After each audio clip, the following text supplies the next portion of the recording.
Hello मेरे प्यारे बच्चों, आज हम इन्वर्स ट्रिग्नोमेट्रिक फंक्शन का एक्सरसाइज 2.1 करेंगे।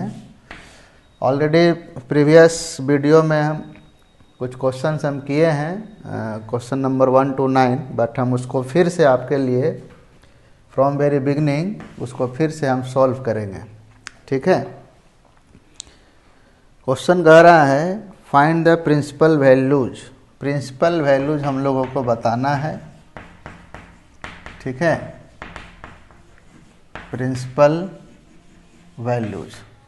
क्वेश्चन नंबर 1 कह रहा है y लिखा हुआ नहीं है, बट हम y लिखेंगे हर एक क्वेश्चन में। Sine inverse of -1/2।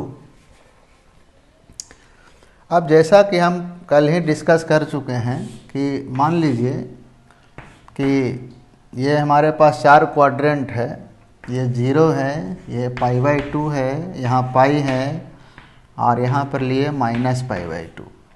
अब चूँकि थर्ड क्वाड्रेंट से कोई मतलब नहीं रखना है तो 3 क्वाड्रेंट से मतलब रखेंगे। यहाँ अल्फ़ा, ये -अल्फ़ा, यहाँ π-अल्फ़ा। ये अल्फ़ा माइनस अल्फ़ा π-अल्फ़ा क्या है हमारा? ये y की वैल्यू है, means output of inverse trigonometric function, जो हमारा फाइनल आंसर आता है। अल्फ़ा कब लेते हैं? All inverse trigonometric function positive के लिए। तो पॉजिटिव किसके लिए? X positive. X positive means क्या? जैसे हम लिखें sine inverse x, cos inverse x, up to जो भी हमारा 6 trigonometric function inverse trigonometric function होता है, उसमें ये x जो है हमारा वो पॉजिटिव होना चाहिए। x क्या डिनोट करता है? नंबर को। अल्फ़ा माइनस अल्फ़ा π-अल्फ़ा ये सब क्या है? एंगल को रिप्रेजेंट कर रहा है। तो ये जो x होना चाहिए वो पॉजिटिव होना चाहिए। तो हमारा आंसर क्या आएगा? अल्फ़ा। अल्फ़ा जो होगा हमारा वो इन सभी के रेंज में लाई करना चाहिए, है ना। जो रेंज हमारा होता है sine inverse, cos inverse x, आप मेरे पिछले वीडियो में देख सकते हैं, सारे का रेंज हमने डिस्कस किया है। माइनस अल्फ़ा कब लेते हैं? जब यही एक्स निगेटिव हो जाएगा। लेकिन किसके लिए? सिर्फ 3 कौन? TCS, ये हम बताए थे। TCS, T मतलब हो गया tan इनवर्स एक्स, C का मतलब है कॉसेक इनवर्स एक्स, IS का मतलब है साइन इनवर्स एक्स। ठीक है। TCS, Tata consultancy services. तो 6 में से 3 यहाँ आ गया, तो 3 जो बचा वो यहाँ आएगा। तो कौन 3 बचेगा? Cos inverse x, sec inverse x और कॉट इनवर्स एक्स। यहाँ भी कब जाएंगे हम? जब x होगा <0। जब x पॉजिटिव होगा फर्स्ट क्वाड्रेंट, x नेगेटिव होगा किसके लिए? इन तीनों के लिए, तो फोर्थ क्वाड्रेंट, और x नेगेटिव होगा कॉस से कॉट के लिए, तो सेकंड क्वाड्रेंट। सोल्व कैसे करेंगे? y equal to sine inverse -1/2 है। अब चूंकि हम देख रहे हैं कि साइन इनवर्स -1/2 ये है निगेटिव। अब साइन इनवर्स नेगेटिव के लिए x नेगेटिव होता है, तो आंसर क्या है? -अल्फ़ा। ठीक है। अब ये जो -अल्फ़ा है, तो पहले अल्फ़ा पता करेंगे। तो अल्फ़ा पता करने के लिए x क्या होना चाहिए? पॉजिटिव। मतलब इसको पॉजिटिव बना लेना है। तो करेंगे क्या हम कि अल्फ़ा इक्वल टू, यहाँ पर जो माइनस में लिखा हुआ है इसको बना लिए +1/2। अब हम देखेंगे कि साइन 1/2 देता कब है, उसके रेंज में साइन 1/2 कब देता है, जो कि इसका रेंज है -π/2 से π/2, तो उसके रेंज में ये देता है π/6 पर, यानी 30 डिग्री पर। तो अल्फ़ा आया π/6, तो इसका जो आंसर आएगा वो आएगा -π/6, क्योंकि यहाँ हम क्या लिखे हैं? -अल्फ़ा। ठीक है। Question number 2। क्वेश्चन नंबर 2 हमारा कह रहा है कि y equal to cos inverse of √3/2। अब ये चूँकि पॉजिटिव है तो फर्स्ट क्वाड्रेंट में जाना है। फर्स्ट क्वाड्रेंट में आंसर क्या है? अल्फ़ा। अब ये इसका जो रेंज है वो 0 से पाई है, ठीक है। तो √3/2 कब देता है? जब कॉस 30 डिग्री पर, तो अल्फ़ा क्या हो गया? π/6, ठीक है। सिंपल है। पॉजिटिव के लिए सिंपल फर्स्ट क्वाड्रेंट में एंगल देख लेना है। y = है कॉसेक इनवर्स ऑफ 2। अब कॉसेक इनवर्स ऑफ 2 हमको लिखना है, कैसे लिखेंगे? अब यहाँ क्या है? 2 क्या है? पॉजिटिव है। पॉजिटिव है तो जाहिर सी बात है फर्स्ट क्वाड्रेंट अल्फ़ा। 2 कब देता है? कॉसेक 30 डिग्री पर, तो ये भी हो गया π/6, ठीक है। अब आते हैं क्वेश्चन नंबर 4 में है y = tan इनवर्स -√3। अब चूंकि ये x नेगेटिव है, अब नेगेटिव है tan इनवर्स का, तो कहाँ चले गए? फोर्थ क्वाड्रेंट में। क्या लिखा है? -α। अच्छा, अल्फ़ा पता करने के लिए ये पॉजिटिव होना चाहिए, यानी अल्फ़ा अगर हमको पता करना है तो ये क्या होना चाहिए? पॉजिटिव। और √3 tan कब देता है? tan 60 डिग्री पर, मतलब π/3 पर। तो इसका आंसर क्या हो जाएगा? -π/3। क्लियर है? तो इस तरह से क्वेश्चंस को डील करेंगे। बहुत आसान होता है, ये इतना टफ नहीं है जितना स्टूडेंट इसको समझते हैं। इसको बहुत इजी तरीके से सॉल्व किया जा सकता है। क्वेश्चन नंबर 5 है y = cos इनवर्स ऑफ -1/2 है। अब इसको ज़रा देखेंगे। कॉस का नेगेटिव है, तो कॉस का नेगेटिव कहाँ चले गए? सेकेंड क्वाड्रेंट में। क्या लिखा हुआ है? π-α। अच्छा, अल्फ़ा कैसे निकालते हैं भाई? तो अल्फ़ा निकालने के लिए ये क्या होना चाहिए? पॉजिटिव। 1/2 यहाँ नेगेटिव, यहाँ पॉजिटिव। cos 1/2 कब देता है? 60 डिग्री पर, मतलब π/3 पर। तो y क्या हो जाएगा हमारा? π-π/3, जो बन जाएगा 2π/3। Question number 6 y = tan inverse of -1। अब फिर tan का नेगेटिव है। अब tan का नेगेटिव है तो कहाँ चले गए हम? फोर्थ क्वाड्रेंट में, मतलब -α, ठीक है। अब अल्फ़ा निकालने के लिए क्या करेंगे हम? इसको पॉजिटिव बना लेंगे। tan 1 देता कब है? π/4 पर, तो इसका क्या हो जाएगा? -π/4, ठीक है। उम्मीद है समझ में सबको आ रहा होगा। क्वेश्चन नंबर 7 है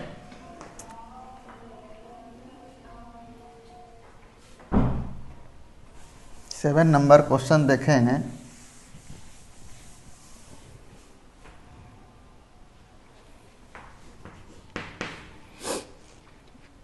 y = sec इनवर्स ऑफ 2/√3। अब sec 2/√3 कब देता है? जैसे cos 30 डिग्री देता है √3/2, तो sec 30 डिग्री देगा 2/√3। अब चूंकि ये पॉजिटिव है तो अल्फ़ा होगा, और sec 30 डिग्री पर देता है 2/√3, तो हो गया π/6, ठीक है। y = cot inverse of √3। अब चूंकि यहाँ भी x पॉजिटिव है, जब x पॉजिटिव होगा तो क्या लेंगे हम? फर्स्ट क्वाड्रेंट, मतलब अल्फ़ा। जैसे tan 60 √3 देता है तो cot 30 पर देगा √3, यानी ये हो गया π/6, ठीक है। Question number 9 y = cos inverse of -1/2। Negative जब आता है ना, जब निगेटिव में वैल्यू आता है तब स्टूडेंट को समस्या होता है। पॉजिटिव के लिए वो आसानी से सॉल्व कर लेता है, लेकिन जब नेगेटिव वैल्यू आता है तब ये सोच में पड़ जाता है कौन सा आंसर लिखे, कैसे लिखें। उसके लिए सिंपल ट्रिक हम यहाँ बता चुके। और TCS अगर याद है, Tata consultancy services, tan, cosec और कॉसेक का रेसिप्रोकल साइन, इसको ऐसे भी लिखेंगे TCS। अब T tan अलग हो गया, ये दोनों का रिलेशन हो गया कॉसेक और साइन का एक दूसरे का रेसिप्रोकल, तो इसलिए एक ऊपर एक नीचे लिख दिए। ठीक है, तो 6 में से 3 यहाँ है, तो जो बचेगा वो यहाँ लिख लेना है। ठीक है, बहुत आसान है। जैसे कॉस का नेगेटिव है तो हम कहाँ चले गए, सेकेंड क्वाड्रेंट में। अल्फ़ा कब मिलेगा भाई, जब यही चीज़ क्या होगा, पॉजिटिव होगा। और ये पॉजिटिव कब देता है, π/3 पर, cos 60 डिग्री पर। तो यहाँ हो जाएगा पाई माइनस π/3, डेट इज 2π/3। ये हो गया क्वेश्चन नंबर 9। ठीक है, अब जो नेक्स्ट क्वेश्चन है हमारा, नेक्स्ट क्वेश्चन है क्वेश्चन नंबर 10 कि y equal to cosec inverse of -√2। अब देख रहे हैं कॉसेक का नेगेटिव है, TCS में लाई करता है कॉसेक, तो फोर्थ क्वाड्रेंट है, मतलब -α। अब अल्फ़ा कब देता है, जब यही चीज़ हम क्या रखेंगे, पॉजिटिव। मतलब √2 कब देता है, π/4। इसका आंसर क्या हो जाएगा, -π/4। ठीक है, क्वेश्चन नंबर 11। क्वेश्चन नंबर 11 है, देखिए क्वेश्चन में कहीं y नहीं लिखा हुआ है, हम अपने तरफ से इसको लिख रहे हैं। और आप लोग भी जब सोल्व करेंगे तो y लिख करके ही सोल्व कीजिए। Sine inverse of -1/2। अब यहाँ पर 3 ट्रिग्नोमेट्रिक इन्वर्स ट्रिग्नोमेट्रिक फंक्शन का यूज किया है। ठीक है, और इसको हमको सोल्व करना है। देखेंगे, सबसे पहले तो दिमाग ये लगाना है कि ये चूँकि पॉजिटिव है तो फर्स्ट में रहेगा, तीनों के लिए α1, α2, α3 ऐसे ले लेंगे। तो यहाँ ले लिए α1 प्लस, ये चूँकि नेगेटिव है कॉस का तो सेकंड क्वाड्रेंट में चले गए, तो इसका आएगा पाई माइनस α2। और ये चूँकि साइन का नेगेटिव है तो फोर्थ में चले गए, तो हो गया -α3। पहले आंसर का फॉर्मेट लिख लीजिए, सॉल्यूशन का फॉर्मेट।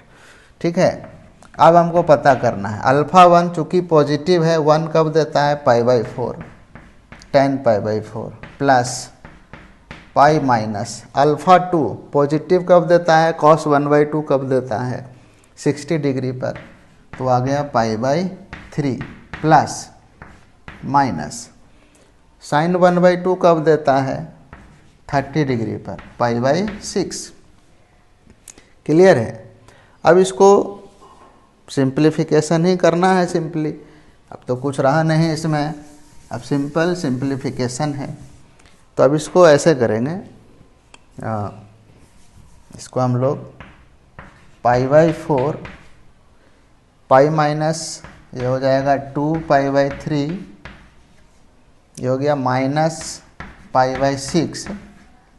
अब एलसीएम वगैरह लेंगे, 4, 3, 6 का एलसीएम क्या हो जाएगा हमारा 12, तो बन जाएगा 4, 3 जा 12, 3 पाई प्लस 3, 4 जा यानी 8 पाई माइनस 6, 2 जा 2 पाई, डेट इज इक्वल टू 8, 3, 11 में से 2 चला गया, 9π/12, डेट इज 3π/4।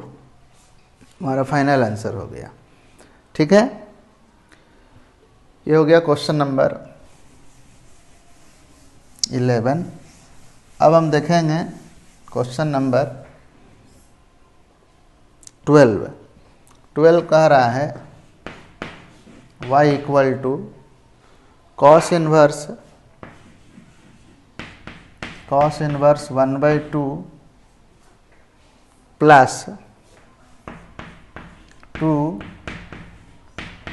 Sign inverse 1/2।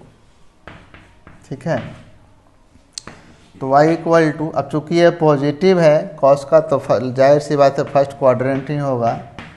ये हो गया अल्फ़ा 2, दोनों पॉजिटिव है। 1/2 कब देता है? कॉस 60 डिग्री पर, मतलब π/3। और साइन 1/2 कब देता है? 30 डिग्री पर, मतलब π/6। 2 3 जा, यानी π/3 plus π/3 that is equal to 2π/3 हो जाएगा। क्लियर है? अब हमारा क्वेश्चन नंबर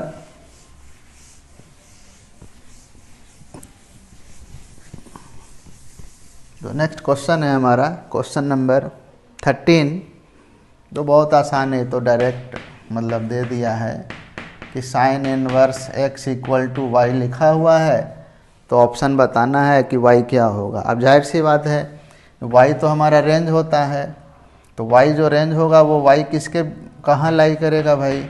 तो π/2 से -π/2। ये ऑलरेडी हम इस चीज़ के बारे में पहले ही पढ़ चुके हैं। ठीक है, अब है क्वेश्चन नंबर 14। क्वेश्चन नंबर 14 है y equal to tan inverse of √3 minus sec inverse of -√2 -2 not √2 -2। अब चूंकि देख रहे हैं ये पॉजिटिव है तो जाहिर सी बात है अल्फ़ा 1 माइनस सेक का निगेटिव है, कहाँ चले गए हैं? सेकंड क्वाड्रेंट में। क्या होता है? Pi minus alpha 2।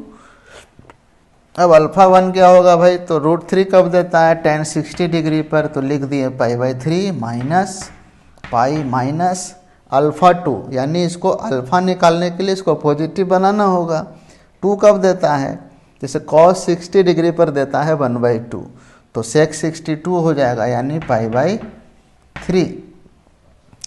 तो ये बन जाएगा π/3 minus 2π/3 that is equal to -π/3। ये हमारा फाइनल आंसर हो गया। तो इस तरह से आपका फर्स्ट एक्सरसाइज जो है इन्वर्स ट्रिग्नोमेट्री का वो समाप्त हो गया है। नेक्स्ट वीडियो में और भी जो इम्पोर्टेंट क्वेश्चंस होगा इन्वर्स ट्रिग्नोमेट्रिक फंक्शन से रिलेटेड, हम करीब करीब 15 से 20 क्वेश्चंस करेंगे नेक्स्ट वीडियो में। अभी जितना हम करवाएं और ये जो हम क्वेश्चंस करेंगे इससे बाहर CBSE बोर्ड नहीं पूछेगा।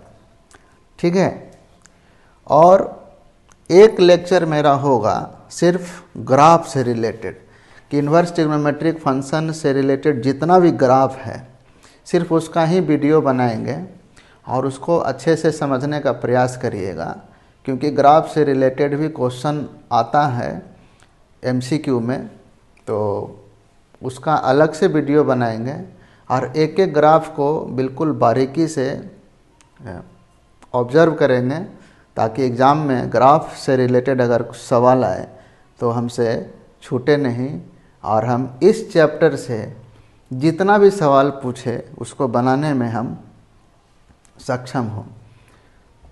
इम्पोर्टेंट सवाल आता है कि आपसे डोमेन पूछ देगा, कि कुछ लिख के दे दिया उसका डोमेन बताइए, ग्राफ दे देगा, उस ग्राफ से 4 ऑप्शन दे देगा, ग्राफ बताइए किसका कौन सा ग्राफ है। तो इस तरह का सवाल आता है और सारे सवालों का डिस्कशन हम करेंगे। तो आज के लिए बस इतना ही। Thank you very much.